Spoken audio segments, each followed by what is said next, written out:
अस्सलाम वालेकुम दोस्तों, तुसीं देख रहे हो हसीन पंजाब टीवी तो मैं तुहाडा मेज़बान अमीर हमजा। दोस्तों सब तो पहले अपने चैनल हसीन पंजाब टीवी को करो सबसक्राइब ते नाल लगे बैल का बटन दबाओ ताकि साडी हर नई आने वाली अच्छी और बेहतरीन वीडियो साडे वीरां तक आसानी नाल पहुँच सके और तुसीं वीडियो देखो। सब तो पहले अज जनाब अपने वीरां भरावां वास्ते एक तीजन मझ की वीडियो लैके हाजिर होए हैं। तीसरा सुआ इस मझ ने सुना है, वड्डे जोड़ां दी मझ है, वड्डे मुल्लां दी मझ है। ये मैं अपने वीरां नूं पहले दस देवां, दुध जिहड़ी गल इंशाअल्लाह ताला ऑन दी रिकॉर्ड कैमरे च हो जाएगी, उहदे विच फर्क नहीं आएगा। इस गल की मेरे किसी वीर भरा ने टेंशन नहीं लैनी। बाकी कैमरामैन साहब जानवर दिखाएंगे, उस तो बाद सारियां गल्लां बातां मालकां दी जुबानी मालकां कोलों पुछांगे। माशाअल्लाह जी, खुड्डा पुट्ठा कैमरे की नज़र है, वीरां दे सामने आ हवाना कैमरे की नज़र है। तीसरा सुबह इस मझ ने सुना है, बरीक धागे वर्गी पुछल है, छोटी जी सफेद फुल्ली है मत्थे ते, टैग लगे ने जनाब, नंबर लगे ने पुराने, नीली दे नंबर लगे ने जनाब। मझ नूं प्योर नीली का जानवर है, घर का जानवर है। ये मैं अपने वीरां भरावां नूं दस देवां, जिमीदार बंदे ने, डेरेदार बंदे ने। बाकी जानवर मेरे वीरां ने देखना है, शौक इंशाअल्लाह ताला अपने वीरां दा पूरा करवावांगे नीली दा। बाकी लैने देने मुकद्दर ने। आरफ वाला इस मझ की लोकेशन हैगी है तहसील आलीवाला, ज़िला पाकपतन, नीली का इलाका है जनाब। तो नीली का शौक पूरा करवाना है अपने वीरां दा। बाकी मेरे वीरां ने मझ दा अंग अंग देखना है। बाकी सारी गलबात मालकां दी ज़बानी होएगी, मालकां कोलों पुछांगे इहदा पिछले सूबे दा की रिकॉर्ड सी, की डिमांड करते हैं, की सानू गरंटियां देंदे ने। ये सारी गलबात मालकां कोलों पुछांगे। मझ देखने तो बाद इनू खोल के टोरिया जी।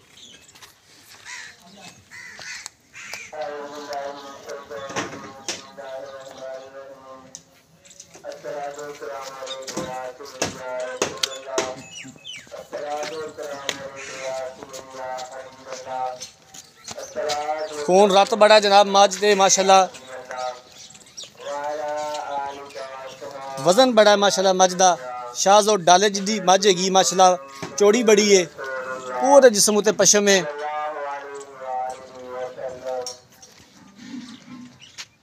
इन तोड़िया जी।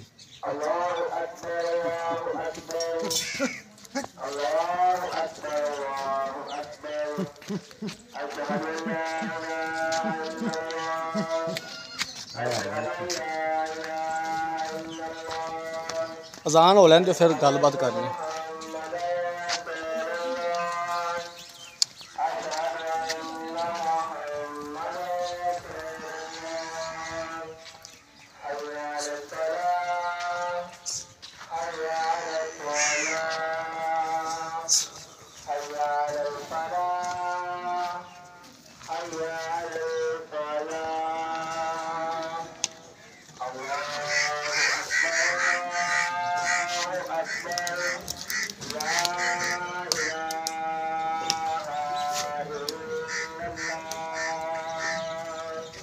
ला इलाहा इल्लल्लाह मुहम्मद रसूलुल्लाह।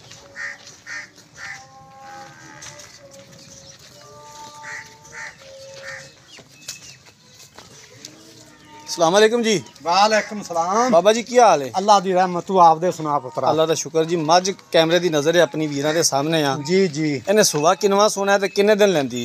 ए पुत्र सुमन दे तो मान कर जी मेरी मां 10 दिन ना सूबे। अच्छा जी, हाँ 10 दिन मजीद लै जाएगी मझ सून दे विच। ते सुआ किनवा सोना है? ए पुत्र तीसरा सूबे दी, 2 अगे सूई है। 2 सूबे तोड़े कोल सूई है? हां अपने घरे सूई है। घरे की इहदा रिकॉर्ड सी दुध दा? इंदा पहले तो 14-15 किलो सैज की 20 किलो ते मैं रही है। अच्छा, पहले सूबे 14-15 किलो कर दी रही है तो दूसरे सूबे 20 किलो। हां 20 किलो ते मैं रही है अरमान नाल। हुण इस सूबे आप किन्ने दी गारंटी दे सकने हैं? उसे 20 दी मैं आवाज नहीं देंदा। मैं जो 20 जो है मैं 20 दी देंदा। मैनू किलो ले मैं करे भाਵੇਂ 26 ते भाਵੇਂ करे 27। ठीक है। हां अपना जिंदा दिल करे मेरे वीर सोने ने मेरी घर दी मैं अही मोड़ यार मझ नूं उधर वाले पासे नाल जान दे, इधर अही लिया। अच्छा ਆਪਾਂ ਆਦੇ ਘਰ ਦੀ ਮੈਂ ਸਾਨੂੰ ਕੀ ਲੋੜ ਹੈ ਵੀ ਅਸੀਂ ਐਵੇਂ ਗਲਤ ਗੱਲਾਂ ਕਰੀਏ। ਗਲਤ ਗੱਲਾਂ ਦਾ ਫਾਇਦਾ ਹੀ ਕੋਈ ਨਹੀਂ ਹੁੰਦਾ। 20 किलो दुध किन्ने दिनों बाद चवा सकते अगर कोई वीर कवे? 12 ਤੋਂ 13वें दिन 1.5 ਲੱਖ ਰੁਪਇਆ ਡਿਮਾਂਡ ਕਰ ਜਾਵੇ। ਸੌਦਾ ਅੱਜ ਕਰਨਾ ਮੇਰੇ ਜੁਮੇ 'ਚ। अच्छा 20 ਕਿਲੋ ਨਾ ਹੋਵੇ 3 ਲੱਖ ਰੁਪਇਆ ਲੈ ਜਾਣ ਉੱਥੇ ਮੈਂ ਮੇਰੀ ਮਰਜ਼ੀ ਨਾਲ ਲੈ ਜਾਣ ਤੁਹਾਨੂੰ ਰਾਮਾ ਦੇਣ ਮੈਂ ਪਿਛਾ ਲਿਆ ਤੇ ਘਰੇ ਲਿਆ ਤੇ ਮੁੜ 20 ਕਿਲੋ ਚਵਾ ਸਮਾਂ ਦਾ 2 ਡੰਗਾਂ ਦਾ। ਠੀਕ ਹੋ ਗਿਆ, ਮਤਲਬ ਬਿਆਨਾ ਕਰ ਦੇਵਣ ਹਾਂਜੀ ਤੇ ਸੂਣ ਤੋਂ 12 ਦਿਨਾਂ ਬਾਅਦ ਹਾਂ। 20 ਕਿਲੋ ਦੁੱਧ ਚੋ ਲਵਣ। 20 ਕਿਲੋ ਚਵਾਸ 20 ਕਿਲੋ ਨਾ ਹੋਇਆ ਤੇ 1.5 ਲੱਖ ਦੇ ਨਾਲ 1.5 ਲੱਖ ਮੋੜੇਗਾ। ਹਾਂਜੀ ਇਹ ਗੱਲ ਤੇਰੀ ਰਿਕਾਰਡ ਹੈ। ਜਾਂਦੇ ਨੇ ਅਗਾ ਜਾਂ ਤੇ ਤੁਹਾਨੂੰ ਇਤਰਾਜ਼ ਦੇਣ ਕਿਉਂ ਖਵਾਵਣ ਪਿਆਵਣ ਨਾਲ ਗੱਲ ਹੁੰਦੀ ਏ। ਉਹ ਤੇ ਗੱਲ ਜ਼ਾਰੀ ਗੱਲ ਹੈ, ਖੁਰਾਕ ਦੇ ਸਿਰ ਤੇ ਦੁੱਧ ਲੈਣਾ ਹੈ। ਮੇਰੇ ਕਿੱਲੇ ਤੇ ਮੈਂ 20 ਕਿਲੋ ਚਵਾਸ ਜਿੰਦਾ ਦਿਲ ਕਰੇ ਚੋਵੇ ਭਰਾ। ਠੀਕ ਹੋ ਗਿਆ ਜੀ। ਆਹੋ ਗੱਲ ਨਹੀਂ ਪੁੱਤਰਾ।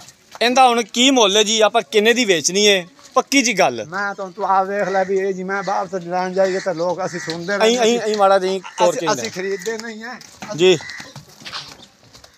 ਵਾਪਸ ਲੈ ਮੱਝ ਮਾਲ ਵੱਲ ਜਾਂਦੀ ਬਾਰ-ਬਾਰ, ਮੱਝ ਨੂੰ ਕੱਲੀ ਕੱਢੀਏ। ਅੱਛਾ ਕੀ ਮੁੱਲ ਹੈ ਬਾਬਾ ਜੀ? ਮੁੱਲ ਤਾਂ ਮੈਂ ਤਾਂ ਤੂੰ ਆ ਵੇਖ ਲੈ, ਮੈਂ ਤਾਂ ਆਂਦੀ ਹੈ ਵੀ ਮੈਂ 10 ਲੱਖ ਕਰਦੀ ਫਿਰਦੀ ਹੈ। ਫਾਈਨਲ ਆਪਾਂ ਵੇਚਣੀ ਕਿੰਨੇ ਦੀ ਹੈ? ਵੇਚਣੀ ਹਾਂਜੀ ਵੇਚਣੀ ਮੈਂ 8 ਲੱਖ ਦੀ। 8 ਲੱਖ ਦੀ। ਹਾਂਜੀ ਇਹਦੇ ਵਿੱਚੋਂ ਕੋਈ ਘਰ ਆਇਆ ਦਾ ਦੀਦ ਪਿਆਰ? ਦੀਦ ਪਿਆਰ ਮੁੜ ਕਰ ਲਾਂਦੇ ਮੁੜ ਦੀਦ ਪਿਆਰ ਤਾਂ ਤੁਹਾਨੂੰ ਮੈਂ ਆਖਾਂ 5 ਲੱਖ ਦੀ, ਤਾਂ ਵੀ ਤੁਸੀਂ ਆਖਣੀ ਦੀਦ ਪਿਆਰ। ਮੈਂ ਮੈਨੂੰ ਤੈਨਾਂ ਵੇਖਦੇ ਜੀ ਵੀ ਮੈਂ ਕਿੰਨੇ ਰੁਪਈਆ ਐ ਜਿਹੜੀ ਮੈਂ ਕਦੇ ਵੇਖੀ ਨਹੀਂ। ਪੱਕੀ ਜੀ ਗੱਲ ਕਰਦੇ, ਇੱਕ ਗੱਲ ਕਰਦੇ ਬਸ। 70 ਦੀ। 7,70,000 ਦੀ? ਜੀ ਜੀ ਜੀ ਠੀਕ ਹੋ ਗਿਆ। ਲੋ ਜੀ, ਮਾਲਕਾਂ ਦੀਆਂ ਗੱਲਾਂ ਬਾਤਾਂ ਤੁਸੀਂ ਸੁਣ ਲਈਆਂ ਨੇ। ਤੀਸਰਾ ਸੂਆ ਇਸ ਮੱਝ ਨੇ ਸੁਣਾ। ਸੂਣ ਦੇ ਵਿੱਚ ਮਜ਼ੀਦ 10 ਦਿਨ ਲੈ ਜਾਏਗੀ ਮੱਝ। 20 ਕਿਲੋ ਮਾਲਕਾਂ ਦੀ ਗਾਰੰਟੀ ਹੈ ਕਿ 20 ਕਿਲੋ ਤੋਂ ਜਨਾਬ ਅਸੀਂ ਚਵਾਵਾਂਗੇ। 12 ਦਿਨਾਂ ਬਾਅਦ ਕਿਸੇ ਵੀਰ ਨੂੰ ਕੋਈ ਡਾਊਟ ਹੋਵੇ ਟੋਕਨ ਬਿਆਨਾ ਕਰ ਸਕਦਾ ਹੈ।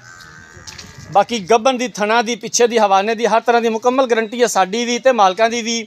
8 ਲੱਖ ਰੁਪਇਆ ਡਿਮਾਂਡ ਕਰਦੇ ਨੇ ਮਾਲਕ ਤੇ 7,70,000 ਰੁਪਇਆ ਫਿਲ ਵਕਤ ਫਾਈਨਲ ਕੀਤਾ ਹੈ। ਮਜ਼ੀਦ ਵੀ ਅਸੀਂ ਇੰਸ਼ਾਅੱਲਾਹ ਤਾਲਾ ਗੁੰਜਾਇਸ਼ ਕਢਾਵਾਂਗੇ ਜਿੱਥੋਂ ਤੱਕ ਹੋ ਸਕੀ। ਅਗਰ ਕਿਸੇ ਵੀਰ ਭਰਾ ਨੇ ਜਾਨਵਰ ਖਰੀਦਣਾ ਹੈ, ਰਾਬਤਾ ਨੰਬਰ 0312 612 2054 0312 612 2054 ਇਸ ਨੰਬਰ ਤੇ WhatsApp ਬਣੀ ਹੈ। ਅਗਰ ਸਾਡੀ ਅੱਜ ਵਾਲੀ ਵੀਡੀਓ ਪਸੰਦ ਆਏ, ਵੀਡੀਓ ਨੂੰ ਲਾਈਕ ਤੇ ਸ਼ੇਅਰ ਜ਼ਰੂਰ ਕਰਨਾ ਹੈ। ਜ਼ਿੰਦਗੀ ਰਹੀ ਤੇ ਮਿਲਾਂਗੇ ਇੱਕ ਨਈ ਵੀਡੀਓ ਦੇ ਨਾਲ। ਆਪਣੇ ਮੇਜ਼ਬਾਨ ਅਮੀਰ ਹਮਜ਼ਾ ਨੇ ਦਿਓ ਇਜਾਜ਼ਤ। ਅੱਲਾ ਹਾਫਿਜ਼।